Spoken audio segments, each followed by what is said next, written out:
시청자 여러분 안녕하십니까? 토요일 굿모닝 YTN 1부 시작합니다.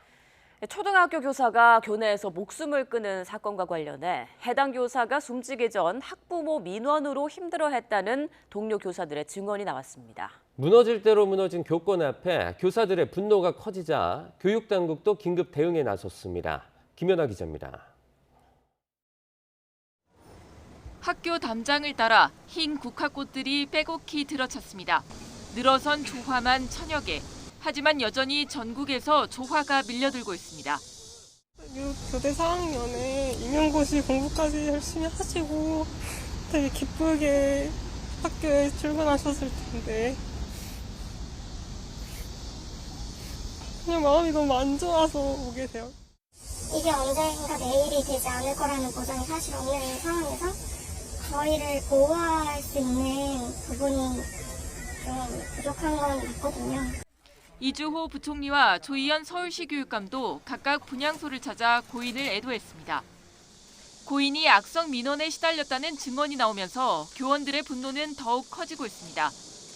서울교사노조는 고인 학급에서 학생이 연필로 이마를 걷는 일이 생겼는데 학부모가 수십 통씩 전화하고 교무실까지 찾아와 폭언했다는 증언을 전하며 진상 규명을 촉구했습니다. 교총도 지난 몇 년 학생 인권만 지나치게 우선돼 교실이 붕괴하고 있다며 더는 참지 않겠다고 선언했습니다. 아동학대 명예체권이 우리 교원들을 위한 것이 아닙니다. 선량한 학생들을 위한 것입니다. 다수의 학생들이 학습권을 침해받지 않고 수업을 받을 수 있는 권리를 지켜주기 위한 것임을 기억해 주십시오. 이주호 부총리도 학생 인권 조례를 재검토하고 다음 주 교원단체들과 잇따라 만나 학부모 갑질 등 교권 피해 사례도 분석하기로 했습니다. 당정 협의를 통해 교권 강화를 위한 추가 입법에도 속도를 내겠다고 밝혔습니다. 아동학대 위반 행위 판단 시 학교에서의 교육활동이 보호될 수 있도록 국회의 입법 과정을 지원하겠습니다. 또한 교사와 학부모 간의 상담을 선진화하여 교원의 피해를 구제하는 방안을 또 경찰 수사와 별개로 시교육청과 진상조사단을 꾸려 교권 침해 의혹 등을 조사합니다. YTN 김연아입니다. 서울 서초경찰서는 숨진 교사 A씨의 사망 원인을 밝히기 위해 같은 학교 교사들을 차례로 불러 전수조사하기로 했습니다. 또 이와 함께 A씨의 주변인들을 상대로도 조사를 이어가면서 학부모 등과 실제로 마찰이 있었는지도 수사할 예정입니다. A씨가 생전에 쓴 일기장에는 학교와 관련한 일로 힘들어했다는 내용이 담겨 있지만 특정 인물이나 상황이 기록되지는 않은 것으로 파악됐습니다.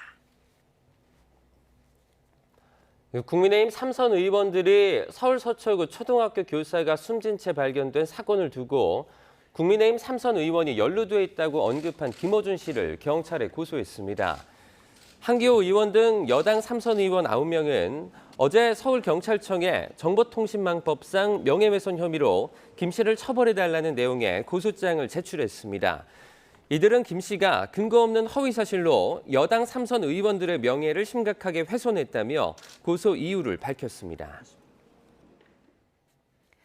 다음 소식입니다. 오송 지하차도 참사 당시 경찰이 112 신고를 받고 현장에 가지도 않고선 출동한 것처럼 전산을 조작하고 다른 현장에 나갔다고 거짓말까지 한 것으로 드러났습니다. 국무조정실은 신속한 조사가 필요하다며 관련자 6명을 대검찰청에 긴급 수사 의뢰했습니다. 이승배 기자입니다. 사고 1시간 반 전부터 112 신고가 들어왔지만 교통 통제를 하지 않아 사태를 키웠다는 지적에 경찰은 다른 곳에 출동했다고 해명했습니다. 신고자가 명확한 장소 대신 지하차도라고만 말해 참사가 난 궁평 2 지하차도가 아니라 멀리 떨어진 1 지하차도로 갔다는 거였습니다. 하지만 국무조정실 감찰 결과 경찰은 지하차도 어디에도 출동하지 않은 거로 드러났습니다. 이 사고 당일 오전 7시 2분과 7시 58분에 112 신고를 받았지만 현장 출동은 없었습니다. 그런데도 내부 112 신고 처리 시스템에 출동했다고 허위로 입력하고 이 사건을 종결한 것으로 조사됐습니다. 경찰은 참사 이후 국조실 감찰 과정에서도 궁평 1 지하차도로 출동했다고 진술했습니다. 국조실은 감찰 도중이지만 이례적으로 관련자 6명을 대검찰청에 수사 의뢰했습니다. 국조실은 112 신고 사건 처리 과정에서 중대한 과오가 발견됐고 경찰의 대응 상황 파악 과정에서 총리실에 허위 보고까지 했다고 설명했습니다. 이런 상황에서 경찰수사본부가 경찰관을 수사하면 결과가 나와도 국민이 신뢰하기 어렵기 때문에 검찰에 수사를 의뢰했다고 덧붙였습니다. 충청북도와 청주시 등 관련 기관들이 서로 책임을 떠넘기면서 국민 공분이 거센 가운데 경찰이 전산 조작에 거짓 보고까지 한 정황이 감찰 조사에서 확인되면서 파장이 만만치 않을 거로 보입니다. YTN 이승매입니다. 이처럼 오송 지하차도 참사에 대한 경찰 책임론이 제기되자 경찰 내부에서 반발이 이어지고 있습니다. 경찰 내무방인 폴렛에는 경찰의 업무가 어디까지냐, 지방자치단체나 소방의 업무까지 경찰에게 몰고 있다는 등의 비판이 잇따르고 있습니다. 오송 지하차도 참사와 관련해 미호강 임시제방이 허술하게 만들어져 사고가 발생했다는 의혹이 주민들을 통해 제기되었습니다. 제방이 붕괴되기 1시간 전 영상이 공개됐는데요. 이 영상 속에는 인부 6명이 임시제방 보강 공사를 하는 장면이 담겨 있습니다. 이성우 기자입니다. 현장에 간 소방대원이 미호강 임시제방이 무너져 범람한다고 상황실에 보고한 시각은 15일 오전 8시 3분. 그로부터 40여 분 뒤 궁평리 지하차도가 완전히 물에 잠겼습니다. 궁평리 주민들은 임시제방을 허술하게 만든 게 붕괴 원인이었다고 주장했습니다. 이와 관련해 더불어민주당 도종원 국회의원실이 사고 당일 오전 7시와 7시 1분 임시제방에서 촬영한 영상 2개를 공개했습니다. 임시제방이 붕괴하기 1시간 전 영상입니다. 오전 7시 1분 영상에서는 미호청교 신축 공사장에서 인부 6명이 임시제방을 쌓고 있습니다. 미호강 수위가 임시제방 바로 턱 밑까지 차올랐고 일부 구간에서는 강물이 제방을 넘어가려는 모습도 보입니다. 하지만 해당 영상에는 굴착기와 같은 중장비의 모습은 보이지 않습니다. 영상을 찍은 박종혁 씨는 60년 넘게 살면서 미호강물이 넘친 적은 없었다며 임시제방이 서서히 유실되다가 어느 순간 갑자기 붕괴한 것 같다고 주장했습니다. 폰백에다 넣어서 지금 막아도 시원찮은 판에 지금 삽질하고 있거든요. 문제는 삽질에 조그만 팩이라고 있어야지 일시 동네에서 쓰는 그런 종류의 팩을 갖다 만들어서 싸고 있어요. 그래가지고. 도종환 의원도 오전 7시 영상을 보면 기존 제방은 여유가 있지만 임시 제방은 원류 수위에 가까워졌다고 설명했습니다. 굴착기도 오전 7시 22분이 다 돼서야 모습을 보인다며 너무 늦게 중장비를 동원했다고 주장했습니다. 행복청에서 설명한 것처럼 장비를 동원해서 새벽 4시부터 대처를 한 게 아니라 장비가 보이는 7시 22분 이전까지는 인부 6명이 삽을 들고 도 의원의 자료 요청에 행정중심 복합도시건설청은 당시 인원과 장비 투입 규모를 조사 중이라는 이유로 답하지 않고 있는 상황. 결국 경찰 수사를 통해서 임시제방 부실 시공 의혹이 규명될 것으로 보입니다. YTN 이성호입니다. 청주 흥덕경찰서장은 오송 지하차도가 침수되고 1시간 20분이 지나서야 첫 유선 보고를 받았던 것으로 드러났습니다. 재난 현장을 지휘해야 할 책임자들에게 상황 전달이 늦어지면서 피해가 더 커진 것 아니냐는 지적이 나오고 있습니다. 안동준 기자입니다. 오송 지하차도 침수 사고와 관련해 정의영 청주 흥덕경찰서장이 첫 유선 보고를 받은 시간은 오전 10시쯤. 지하차도에 물이 들어차기 시작한 지 1시간 20분이 지났던 시점이었습니다. 첫 보고를 받은 정 서장은 5분 뒤 교통경찰관에만 해당하는 교통가포비상을 내렸습니다. 모든 경찰관에게 해당하는 가포비상을 내린 건 1시간이 지난 오전 11시였습니다. 정 서장이 현장에 도착한 시간은 오전 11시 18분.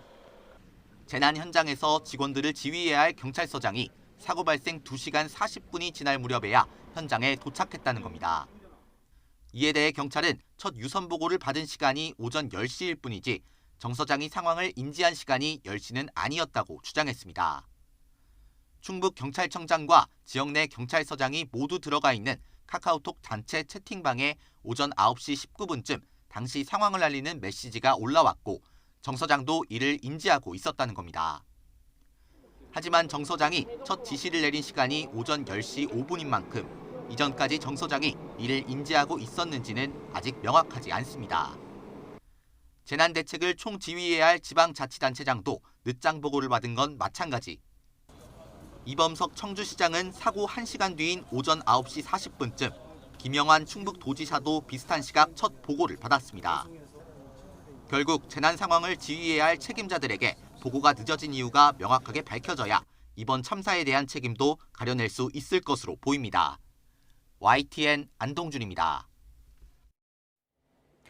폭우로 대규모 인명피해가 생긴 지 벌써 일주일째 접어들었습니다. 경북 예천의 실종자 9명 가운데 7명은 어렵사리 찾았지만 남은 2명은 며칠째 발견하지 못하고 있는데요. 실종자 찾기가 왜 이렇게 어려운 건지 이윤재 기자가 취재했습니다. 과수원은 돌덩이가 가득하고 계곡은 깊이 패고 깎였습니다. 실종된 주민이 살았던 컨테이너는 온데간데 없고 바위덩어리와 흙만 가득합니다. 반복된 수색에도 이웃을 찾았다는 소식을 듣지 못한 주민은 그저 안타까울 뿐입니다. 그래 공기 좋고 살기 좋은데 골라가지고 잘 오셨는데 이런 일이 있을 줄 누가 알았겠어요. 그래서 내 가족하고 똑같죠. 뭐 마음은 말이 안 나요. 이 마을에서 실종된 주민들은 모두 10km 안팎 떨어진 하류에서 숨진 채 발견됐습니다. 거센 물살 때문에 어디까지 휩쓸려 갔는지 추측이 쉽지 않았던 탓에 실종자를 찾는데 오랜 시간이 걸린 겁니다. 또 돌과 나무 등에 부딪히면서 실종자 신체가 훼손됐을 가능성도 제기됩니다. 사과밭에서 발 이렇게 넘어고 계신 분 찾아가지고 이 통나무들이 막 이렇게 나름들이 나무들이 내려와가지고 흘러내린 토사가 너무 많다는 점은 또 다른 걸림돌입니다. 중장비로 토사를 걷어낼 때마다 일일이 실종자가 있는지 확인해야 하다 보니 시간이 걸릴 수밖에 없습니다. 토사량도 굉장히 많고 그리고 실제로 해당 실종된 분들의 장소를 쉽게 특정하기도 어렵고 어느 정도 이제 치워야 수색자 작업이 좀 활발하게. 소방당국은 하천 수색 범위를 하류 70km까지 넓히고 같은 장소도 반복해 살피는 등 강도를 높이고 있습니다.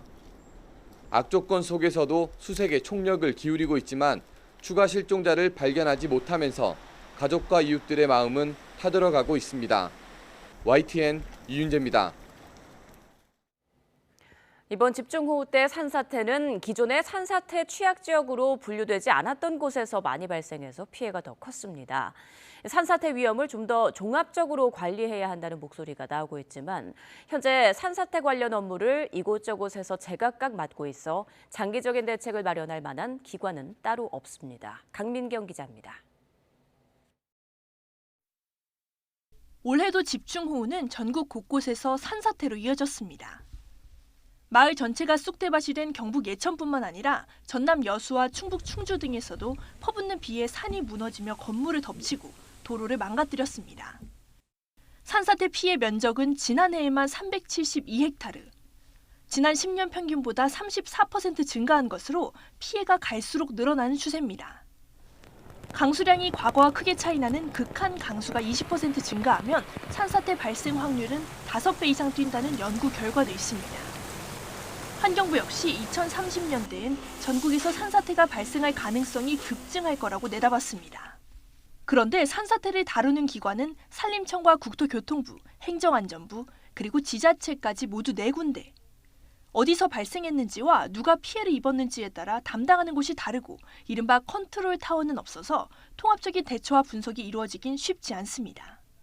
산간 지역이나 크고 작은 위험이 있는 지역이 사실은 정말 많이 있거든요. 그러다 보니까 그런 것들을 전부 다 그 위험 지역으로 규정하지 못한 부분도 사실은 있습니다. 산사태 위험 지역을 설정하는 기준은 물론 부르는 명칭도 제각각입니다. 산림청은 지방과 흙의 특성을 고려해 산사태 취약 지역을, 행정안전부는 경사각 등을 따져서 급경사지 위험 지역을 분류한 뒤 각자 관리하고 있습니다. 때문에 전문가들은 부처 사이 칸막이를 걷어내고 산사태 위험에 총괄 대응할 전담 기구를 만들어야 한다고 주장합니다.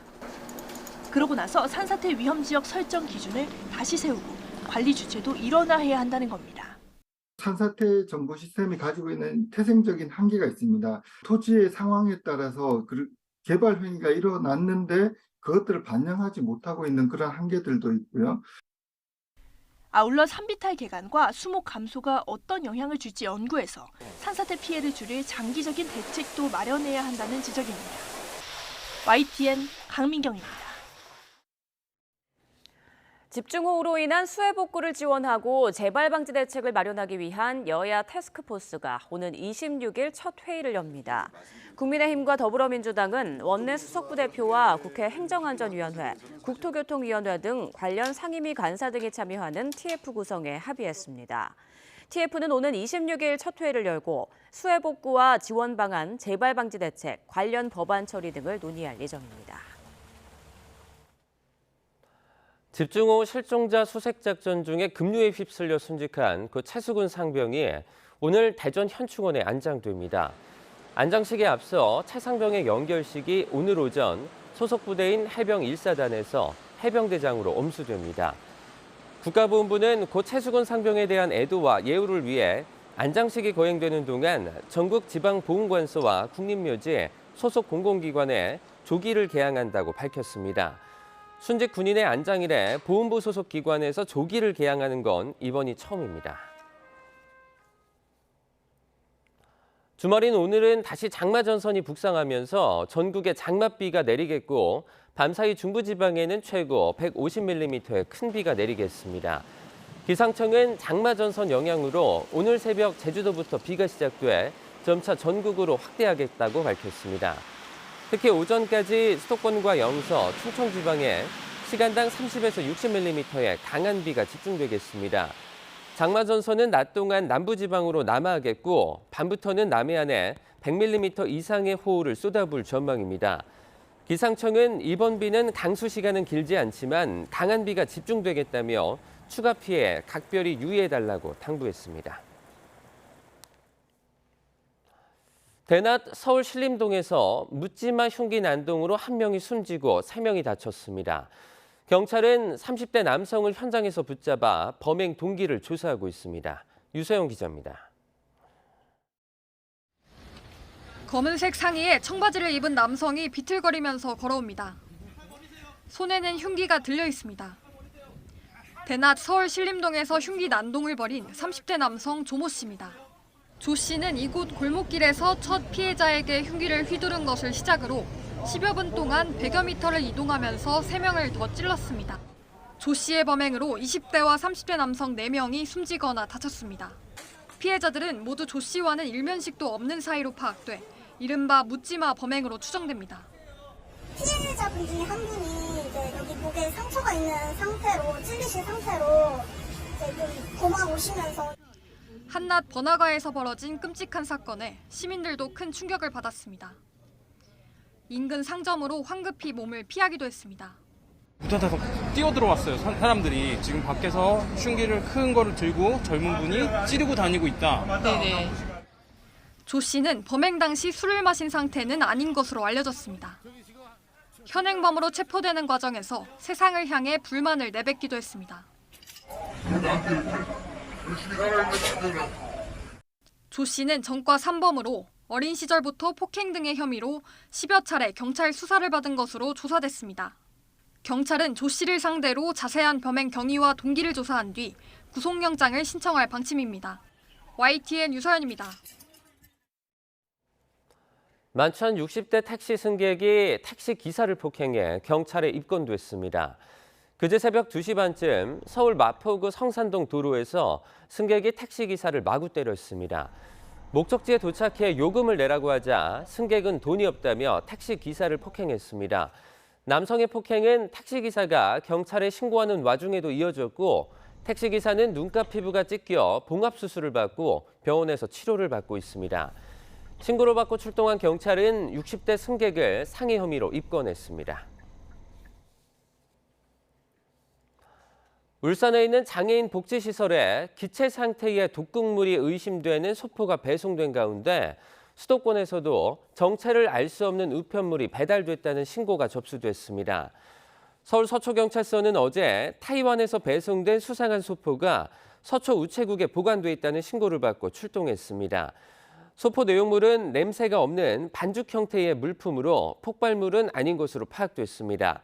경기 용인 동부경찰서는 어제 오전 11시쯤 용인시 청구에 있는 공장에 의문의 우편물이 도착했다는 신고를 접수했습니다.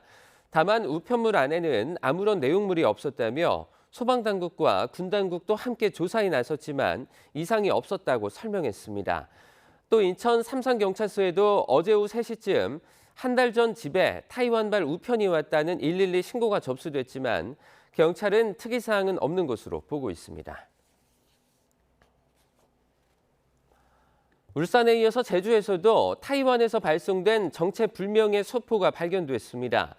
그젯밤 8시 50분쯤 제주시에 거주하는 A씨가 지난 11일 수상한 소포를 받았다며 파출소를 방문해 신고했습니다. 경찰과 소방 등 산물테러 초동대응팀이 파출소로 출동해 화장품 용기 2개가 들어있는 지퍼백을 검사한 결과 의심물질이 발견되진 않았습니다. 노란색 봉투에 담겨있던 이 소포는 대만에서 발송된 것으로 확인됐습니다. 초읽기에 들어간 일본의 후쿠시마 오염수 방류 규탄 대회가 잇따르고 있습니다. 청정해역 전남 장흥에서는 대규모 걸기 대회와 선박 해상 시위가 열렸습니다. 김범환 기자입니다. 이물질을 없애는 데는 좋지만 몸에는 해로운 염산을 전혀 쓰지 않고 김과 매생이 등을 양식해 해조류 국제 유기 인증을 받은 청정해역입니다.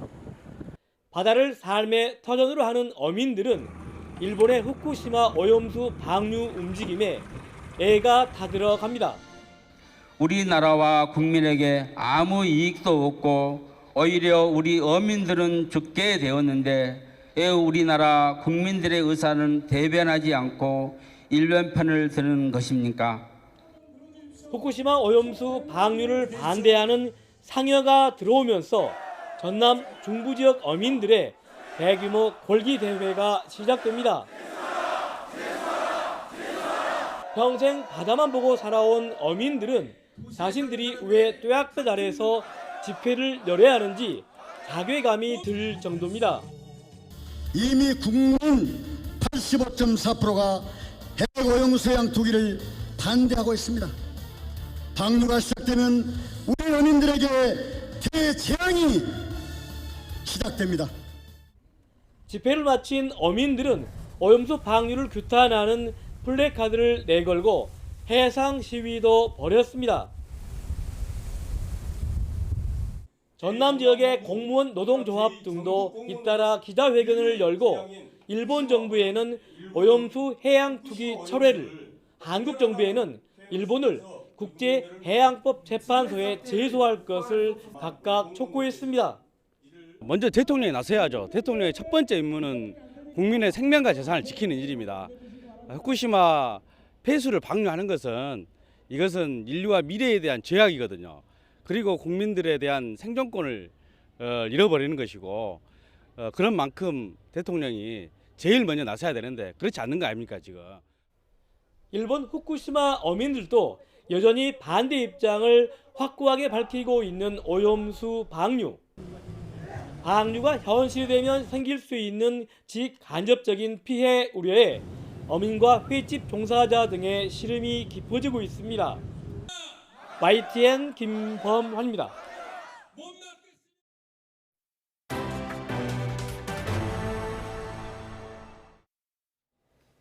최근 미국의 전략 핵 잠수함 SSBN이 42년 만에 우리나라에 입항해 관심을 끌었는데요. 이를 계기로 한국형 핵 추진 잠수함의 도입 필요성과 그 가능성에 대한 관심도 커지고 있습니다. 임성재 기자가 보도합니다. 1981년 로버트 리함 이후 42년 만에 우리나라에 기항한 미 해군 전략 핵 잠수함 켄터키함. 위력적인 트라이던트2 탄도 유도탄 외에도 재래식 잠수함에 비해 항속거리가 길고 조용하면서도 빠르다는 장점이 있습니다. 핵 연료를 한 차례 주입하면 짧게는 10년, 길게는 20년 이상 연료를 교체하지 않고 운용할 수 있습니다. 이에 한국형 핵 추진 잠수함에 대한 관심도 커지고 있습니다. 과거 우리나라도 핵 추진 잠수함을 도입하려는 움직임이 있었습니다. 노무현 정부 때 362 사업으로 비밀리에 핵잠수함을 건조하려고 했지만 무산됐고 문재인 정부 때도 2030년 초중반까지 순차 도입하는 3,000에서 4,000톤급 잠수함 9척 중 3척을 핵잠수함으로 건조하려고 추진했습니다. 현재는 관련 소식이 들려오지 않고 있는데 현실적인 걸림돌이 작용한 것으로 풀이됩니다. 우리나라가 도입하려 한 핵추진 잠수함은 핵 공격 능력은 없는 비핵 무기로 분류돼 핵 확산 금지 조약 NPT에 저촉되지는 않지만 현재로선 미국의 동의가 절대적으로 필요하기 때문입니다. 한미 원자력 협정에 따라 우리나라는 원료가 되는 고농축 핵연료를 보유할 수 없고 농축률 20% 이하 저농축 우라늄도 군사용으로 사용하기 위해선 미국 정부 등으로부터 예외를 인정받아야 합니다.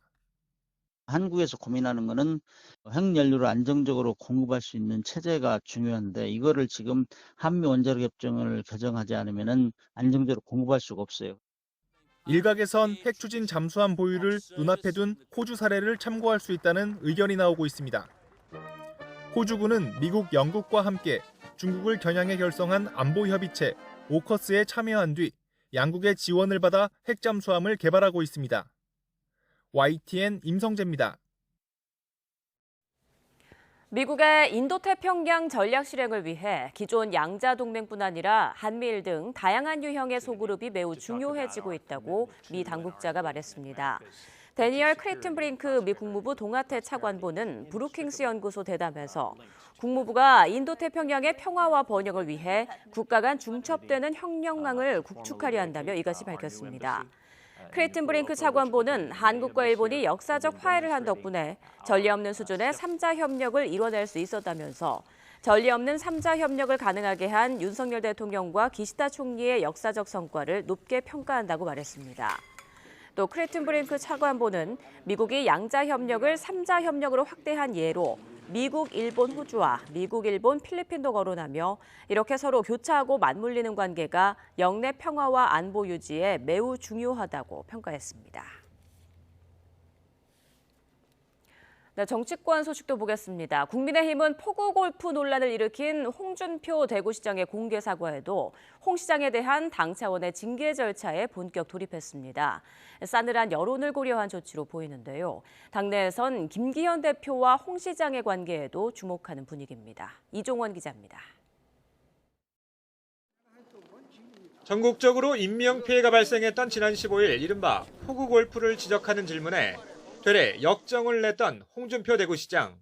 터집 하나 잡았다고 그래 벌떼처럼 덤빈다. 그런다고 해서 내가 무슨 거기 기죽고 잘못했다 그럴 사람입니까? 징계 절차 개시 여부를 논의하는 당 윤리위 회의를 하루 앞두고 고개를 숙였습니다. 전국적으로 수혜가 우려되는 상황에서 부적절했다는 지적은 겸허하게 받아들입니다. 하지만 당내 징계 절차는 속도를 내고 있습니다. 이르면 오는 26일 징계 수위가 결정될 것으로 보이는데 골프 자체도 문제고 논란을 키운 해명도 징계 사유라는 게 당 윤리위 판단입니다.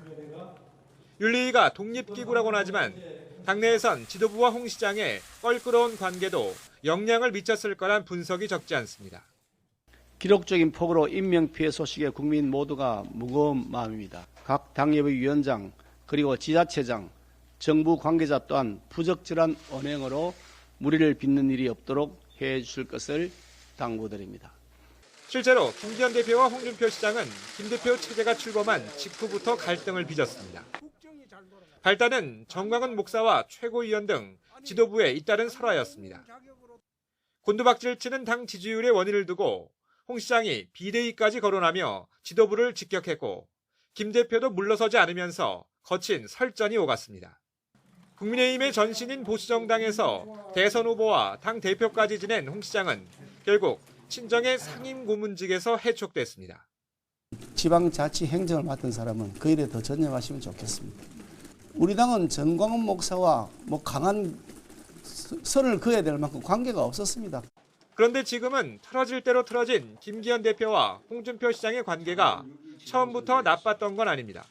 지난 2011년 재선 의원이던 김 대표를 당의 얼굴, 대변인으로 발탁해 주목받게 한 건 당시 한나라당 대표이던 홍 시장이었습니다. 그 뒤 김 대표는 울산시장으로, 홍 시장은 경남지사로 일하며 신공항 건설 등 주요 이슈마다 한 목소리를 냈습니다. 원칙대로 공정하게 추진할 의지가 있는지 울산도 경남도 PUK에 속합니다. 이렇게 남다른 호흡을 과시했던 두 사람이 멀어진 건 지난 대선 이후부터라는 게 정치권의 대체적인 분석입니다. 김기현 대표가 여권 핵심으로 확실히 자리매김하면서 윤석열 대통령과 대선 후보 경선 때 맞붙었던 홍준표 시장과는 자연스레 대척점에 서게 됐다는 겁니다. 양측의 삿바 싸움을 차기 대선 등 여권 내 향후 주도권 다툼의 예고전으로 보기도 하는 이유입니다. 홍 시장은 윤리위의 징계 개시 결정 이후 큰 뜻을 위해 치욕을 견뎌낸다는 뜻의 과하지옥이란 사자성어 4글자를 SNS에 올렸다가 하루도 안 돼 삭제했습니다.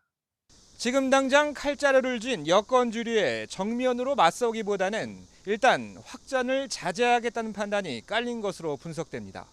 하지만 이르면 다음 주 당 윤리위가 내놓을 징계 수위에 따라 홍 시장의 대응 수위도 달라질 것으로 보여 갈등의 불씨가 완전히 꺼진 건 아니라는 관측이 지배적입니다. YTN 이종원입니다. 쌍방울 대북 송금 의혹과 관련한 검찰 수사가 최근 속도를 내면서 민주당 이재명 대표가 소환 조사를 받게 될 것이란 관측이 나오고 있습니다. 이르면 다음 달 구속영장 재청구 전망도 나오는데 최근 우여곡절 끝에 불체포 특권 포기를 결의한 민주당은 또 한 번 시험대에 오를 것으로 보입니다. 김경수 기자입니다. 2019년 쌍방울 그룹이 방북 비용 300만 달러 등 800만 달러를 경기도 대신 북측에 전달했다는 대북 송금 의혹과 관련해 민주당 이재명 대표의 사법 리스크가 다시 불거지고 있습니다. 의혹에 연루된 이화영 전 경기도 평화부지사가 기존 입장을 바꿔 이재명 당시 지사에게도 관련 내용을 보고했다고 검찰에 진술했다는 보도가 불씨를 댕겼습니다. 정권의 지지율이 많이 떨어진 것 같습니다. 또 신작 소설이 나오는 걸 보니까. 이전 부지사 측이 사실이 아니라고 반박하며 진실공방 양상마저 펼쳐지고 있지만 검찰이 조만간 이 대표에 대한 구속영장을 청구할 거란 관측이 끊이지 않고 있습니다. 정치권은 특히 그 시기에 주목하고 있습니다. 국회가 열리지 않는 7월 말 8월 초에 영장이 청구되면 이 대표는 앞서 공언한 대로 바로 영장심사에 나갈 것으로 보입니다. 검찰의 무리한 영장 청구로 오히려 역풍이 불 거라며 자신하는 분위기도 읽힙니다. 불체포 권리를 포기하겠습니다. 구속영장을 청구하면 제발로 출석해서 영장 실질 심사 받고 검찰의 무도함을 밝히겠습니다. 문제는 국회 회기 중에 검찰이 이 대표에 대한 구속영장을 청구할 경우입니다. 불체포 특권은 헌법에 규정된 국회의원의 권리인 만큼 회기 중에는 반드시 체포동의안 표결 절차를 밟아야 하는데 이 과정에서 이 대표 리더십 논란과 당내 계파 갈등이 불거질 수 있습니다. 민주당 내부에선 검찰이 내분을 노리고 일부러 회기 중에 영장을 청구할 거란 의구심도 거둬들이지 않고 있습니다. 8월 16일부터 저희가 회기가 다시 시작되거든요. 예. 그 이후에 체포영장 청구서를 동의서를 내면서 민주당 의원들의 또 한 번 시험의 잣대에 오르게 하지 않을까. 이렇다 보니 당 일각에선 체포동의안이 법무부를 거쳐 국회로 넘어오기까지 기간 동안 잠시 국회를 폐회하는 방안까지 거론되고 있습니다. 과반 의석의 힘으로 의사 일정을 변경해 체포동의안 표결을 둘러싼 잡음을 사전에 차단하겠다는 전략입니다. 이재명 대표가 영장 심사를 받게 되면 제1야당 대표가 구속되는 초유의 사태가 벌어질 가능성도 아예 배제할 수는 없습니다. 지난 2월 이 대표 체포동의안을 한 차례 부결시켰던 민주당이 지도부 공백 위험을 감수하고 방탄 논란에 마침표를 찍을지 주목됩니다. YTN 김경수입니다. 김영호 통일부 장관 후보자에 대한 국회 인사청문회에선 김 후보자의 대북관 등 이념 성향을 놓고 여야 간 공방이 벌어졌습니다. 특히 박근혜 전 대통령이 탄핵당할 만큼 큰 잘못을 했다고 생각하지 않는다는 발언이 논란을 불러왔습니다. 박기환 기자입니다.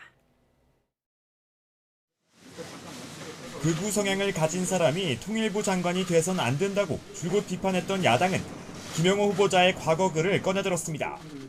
박근혜 전 대통령 탄핵 결정을 체제 전복에 비유한 걸 문제 삼은 겁니다. 박근혜 대통령 탄핵할 때 제가 더불어민주당 원내대표였거든요. 네. 저는 체제 전복 세력인가요? 그렇지 않습니다. 그런 이제 우려가 있다는 걸 제가 학자로서 말씀을 드린 겁니다. 그런데 곧바로 뒤이은 김 후보자의 발언이 논란의 불씨를 댕겼습니다. 박근혜 대통령 탄핵은 옳지 않았다고 생각하신 건가요? 근데 결정은 제가 받아들이지만은 네. 박근혜 대통령이 탄핵을 당할 만큼 뭐 큰 잘못을 이렇게 박근혜 대통령이 생각하지 않습니다. 탄핵 당장 윤석열 대통령이 검사 시절 박근혜 전 대통령을 수사했다는 야당의 공세가 이어지자 김 후보자는 한 발 물러섰습니다. 당시 검사로서 자기의 직분을 했다 이렇게 생각하고 있습니다. 청문회의 쟁점은 김영호 후보자가 통일부 장관으로서 적절한 대북관을 가졌는지로 확산했습니다. 야당은 극우 유튜버가 남북 화해와 협력을 모색해야 하는 통일부 장관으로 가당찼냐며 날을 세웠고 교수나 학자이기보다는 극우 유튜버로서의 정체성이 더 강하지 않았나 싶습니다. 이 제목입니다. 신냉전에서 중국을 이기는 길은 시진핑을 제거하는 것이다. 저를 보고 극우 유튜버라는 저 거기에 동의하지 않습니다. 여당은 북한의 무력 도발과 위협이 잇따르는 상황에서 남북관계를 정상화하기 위해선 김 후보자 같은 장관이 원칙 있게 대응해야 한다고 엄호했습니다. 김 후보자 역시 북한과 대화의 문은 열어놓고 있지만 도발에는 단호하게 대응해야 한다는 소신을 굽히지 않았습니다. 북한이 한국에 대해서 적대시 정책을 펼치고 있기 때문에 남북 관계는 적대 관계가 되고 있다 이렇게 생각합니다. 그런데 그 북한이라는 게 적으로서만 존재하는 건 아니지 않습니까? 북한은 적으로만 규정할 수는 없다. 동의하시죠? 네. 여야 간 팽팽한 신경전 속에 김영호 후보자 청문회는 자료 제출 문제 등을 놓고 시작 1시간 만에 파행되는 등 진통을 거듭했습니다. 대북정책 방향에 대한 정치권의 시각차까지 더해지면서 임명을 둘러싼 논란이 쉽게 사그라지진 않을 것으로 보입니다. YTN 박견입니다. 정부가 라면에 이어 국민 간식인 치킨값 잡기에 나섰습니다. 농식품부의 닭고기 공급 확대 요청에 이어서 공정거래위원회가 치킨 가맹본부에 대해 집중적인 실태 조사에 들어갔습니다. 이승은 기자입니다. 방학과 휴가철엔 치킨 수요가 크게 늡니다. 하지만 생산비 상승과 집중호우 속 폐사 등으로 닭고기 값이 오르자 농림축산식품부는 업계에 공급을 늘려달라고 요청했습니다. 공정위도 오는 28일까지 이어지는 가맹본부 실태조사에서 치킨 업종에 대해 집중 점검에 들어갔습니다. 가맹본부는 가맹점으로부터 로열티나 교육비 등 외에도 닭고기와 식용유 등 계약서상 필수 품목을 공급하면서 마진격인 차액 가맹금 수익을 올립니다. 치킨 업종의 차액 가맹금은 한 해 평균 2,100만 원으로 외식 업종 가운데 가장 많습니다. 매출액 대비 차액 가맹금 비율 역시 7%로 외식 업종 평균을 한참 웃돌며 가장 높은 수준입니다. 공정위는 본부들이 가맹점주와 소비자에게 비용 부담을 어떻게 전가하는지 들여다볼 것이라고 밝혔습니다. 허리띠를 전량해도 줄 수 있는 부분은 없거든요. 더 이상 아직 견딜 수가 없는 상황이 맞구나라고 인지를 하면 이제 고려를 해서 이제 하나씩 올려줄 거거든요. 업계 1, 2위인 BHC와 BBQ 본사의 영업이익률은 지난해 각각 28%와 15% 정도를 기록했습니다. 공정위는 특히 차액 가맹금이 많이 발생하는 필수 품목 현황을 중점적으로 들여다보고 있습니다. 필수품목 과다 지정이나 또는 그 가격을 과다하게 책정하는 문제를 저희가 적절하게 합리화시키기 위해서 지금 그 정책적인 그 방향을 지금 모색하고 있는 중입니다. 지난 1년간 프랜차이즈 업계 총 가맹점이 무려 6만 4천여 개, 24%가 늘어서 가맹본부와 브랜드 증가율을 크게 앞질렀습니다. 공정위는 경영 환경이 악화했을 가능성이 있는 가맹점주들의 상황도 파악해 오는 11월에 발표할 예정입니다. YTN 이승은입니다. 경찰이 어젯밤 대법원 앞에서 금속노조가 열려던 1박 2일 노숙 집회를 또 강제 해산했습니다. 금속노조 조합원 50여 명은 어제 저녁 7시에 대법원 동쪽 인도에서 불법 파견 관련 소송 판결을 조속히 선고하라고 촉구하는 문화제를 연 뒤에 노숙 농성을 시도했습니다. 경찰은 미신고 집회로 보행에 방해된다며 3차례에 걸쳐 해산 명령을 하고 밤 9시 반쯤 강제 해산 절차에 들어갔습니다. 이 과정에서 김영수 금속노조 거제통영고성 조선하청 지회장이 경찰관의 멱살을 잡은 혐의로 체포돼 서초경찰서로 연행됐습니다. 정부가 출입국 사범에 대한 부처별 합동 대응에 나서 상반기에만 불법 체류 외국인 2만 427명을 단속했습니다. 지난해 상반기보다 2배 넘게 늘어난 수치고 역대 단속 실적 중엔 가장 많습니다. 법무부는 단속한 2만 명 가운데 18,782명은 강제 퇴거하거나 출국을 명했다고 설명했습니다.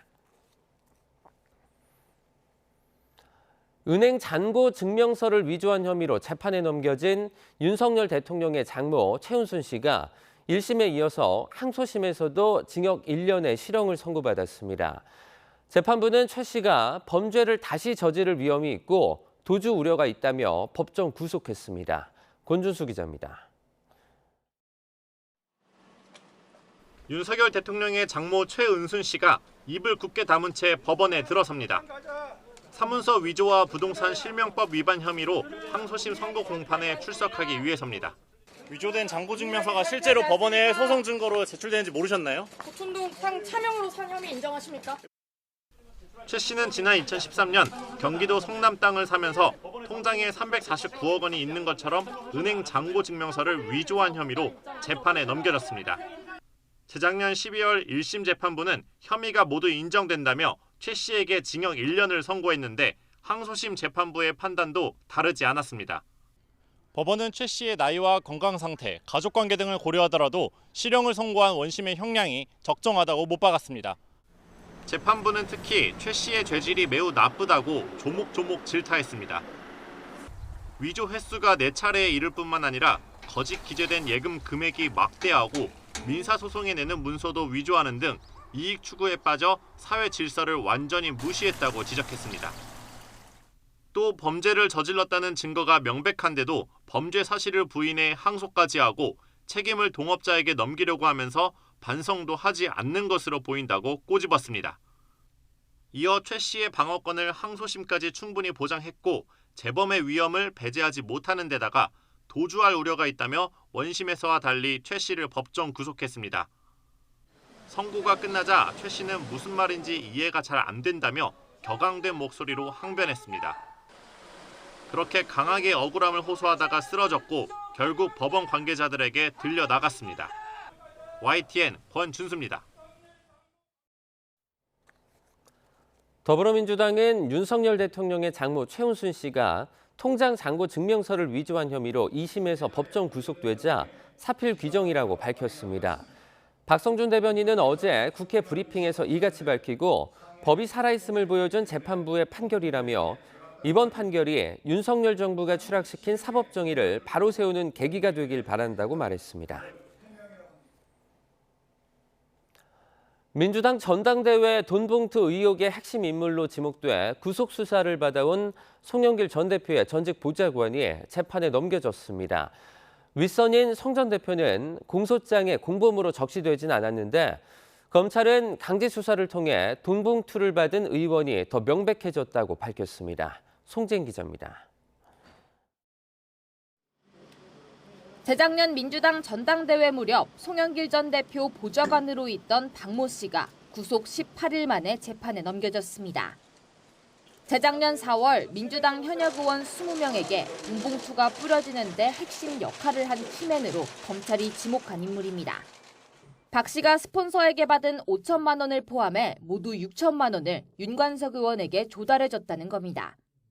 검찰은 이외에도 박 씨가 서울 지역 상황실장들에게 750만 원을 뿌리고 송 전 대표 후원 조직인 평화와 먹고사는 문제 연구소 후원금 9,200여만 원을 캠프 자금처럼 끌어쓰는 등 불법 자금을 총괄했다고 보고 있습니다. 나아가 압수수색 전 먹사연 컴퓨터 하드디스크를 바꿔 증거인멸을 주도한 것도 박 씨라고 특정했습니다. 이런 혐의가 담긴 공소장은 모두 29쪽. 그러나 윗선인 송 전 대표와 공모 여부는 따로 포함되지 않은 것으로 확인됐습니다. 검찰은 수사가 아직 진행되고 있는 점을 고려해 박 씨 행위를 중심으로 구성했다고 설명했지만 검찰의 계속된 추궁에도 박 씨가 송 전 대표와 관련해선 입을 떼지 않은 게 아니냐는 해석이 나옵니다. 실제 검찰은 박 씨 기소날 날에도 먹사연 회계 담당자를 다시 불러 조사하는 등 송 전 대표의 혐의를 여전히 구성하는 단계입니다. 검찰은 그러나 돈봉투를 받은 의원 특정 작업에는 유의미한 진척이 있었다고 밝혔습니다. 3천만 원이 뿌려졌다고 특정한 재작년 4월 28일 외통위 소회의실 의원 모임 참석자와 관련해 당시 본청 출입 기록 등을 확보한 데 이어 인원과 회의 시간 등을 구체화할 자료를 송 전 대표 일정을 관리했던 전직 비서관을 압수수색하며 추가로 확보했습니다. 수수자 20명의 실체에 한 발 더 다가섰다는 뜻인데 2달이 넘도록 소환엔 나서지 않는다는 지적에 검찰은 실체 규명에 필요한 수사를 계획대로 모두 진행하고 있다고 일축했습니다. 수사 착수 넉 달째 강내구전 한국감사협회장 등 핵심 피의자 2명을 기소한 검찰이 송 전 대표와 수수의원 줄소환이란 중대 국면으로 수사 속도를 높일 수 있을지 주목됩니다. YTN 송재인입니다. 역술인 천공의 대통령 관저 이전 개입 의혹을 수사하는 경찰이 다른 인물이 관저 후보지에 방문했는지 확인하고 있습니다. 서울경찰청 사이버범죄수사대는 지난해 3월 관저 이전 후보지로 거론된 육군참모총장 공고안을 풍수지리가이자 관상가인 백재권 사이버 한국외국어대 겸임교수가 찾은 정황을 포착한 것으로 알려졌습니다. 경찰은 당시 청와대 용산이전 TF팀장인 국민의힘 윤한홍 의원과 부팀장인 김용현 경호처장 등이 동행한 정황도 파악한 것으로 전해졌습니다. 앞서 경찰은 천공 방문 의혹이 제기된 지난해 3월 촬영된 육참총장 공관 CCTV를 전수조사하는 과정에서 천공을 발견하지 못했다고 밝혔습니다. 우크라이나가 논란의 집속탄을 사용하기 시작했고 러시아는 흑해에 곡물 수출 항구를 연이어 공격하고 있습니다. 곡물가 폭등을 걱정하는 국제사회는 당장 곡물 수출 안전에 대한 협상에 나설 것을 요구하고 있습니다. 조용성 기자입니다. 병사들이 양쪽으로 흩어지며 뛰는 가운데 인근에서 큰 폭발이 나고 뒤이어 전장 이곳저곳에 동시다발적인 폭발이 이어집니다. 우크라이나가 미국으로부터 받은 집속탄을 사용했다며 SNS에 공개된 적외선 영상입니다. They're using them effectively, and they are actually having an impact on Russia's defensive formations and Russia's defensive maneuvering. 타격 범위가 넓은 집속탄은 군인뿐 아니라 민간인도 해칠 수 있어서 세계 120개 국가가 금지할 정도로 논란이 되는 무기입니다. 우크라이나가 쓰면 똑같이 맞대응하겠다며 엄포를 놓았던 러시아도 사용할 가능성이 커진 가운데 폴란드까지 참전하려고 한다며 국경을 맞댄 벨라루스를 공격하면 모든 수단을 동원해 대응한다고 경고했습니다. Но что касается Белоруссии, то это часть союзного государства. И развязывание агрессии против Беларуси будет означать агрессию против Российской Федерации. На это мы будем отвечать всеми имеющимися у нас средствами. 또 러시아는 전쟁 중에도 흑해 곡물 수출은 막지 않는다는 협정을 중단한 뒤 수출 항구인 우크라이나 오데사 공격을 나흘째 이어갔습니다. 국제사회는 곡물가 폭등 조짐이 보이자 저소득 국가를 시작으로 식량 안보가 위태로워질 수 있다며 재협상을 재촉하고 있습니다. The impact of Russia's war in Ukraine is being felt around the world tragically. So we very much hope and we call on Russia to rejoin the deal. Food should not be a weapon. 이에 흑해 곡물 협정을 중지한 적 있는 튀르키예 대통령은 협정을 복원하기 위해 서방이 러시아의 요구에 대해 고려해봐야 한다고 말했습니다. YTN 조용성입니다.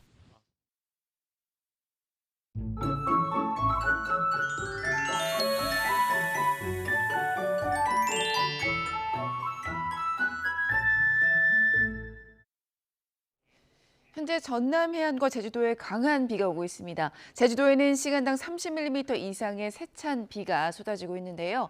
이에 따라 제주도에는 호우경보가, 전남 해안에는 호우주의보가 발효 중입니다. 내일까지 경기 북부에 150mm 이상, 그리고 서해안과 강원, 경남 해안에도 100mm가 넘는 많은 비가 예상됩니다. 이 비는 낮에는 그밖에 남부, 오후부터는 그밖에 전국으로 확대할 것으로 보입니다. 여전히 덥습니다. 대부분 지방에 폭염특보가 이어지고 있는데요. 현재 서울 기온은 26.5도로 열대야가 나타나고 있고요. 낮 기온은 서울이 31도, 청주와 대구가 30도까지 오를 것으로 보입니다. 날씨였습니다. 네, 굿모닝 YTN 1부 마칩니다. 잠시 후 5시 50분 2부에서 뵙겠습니다.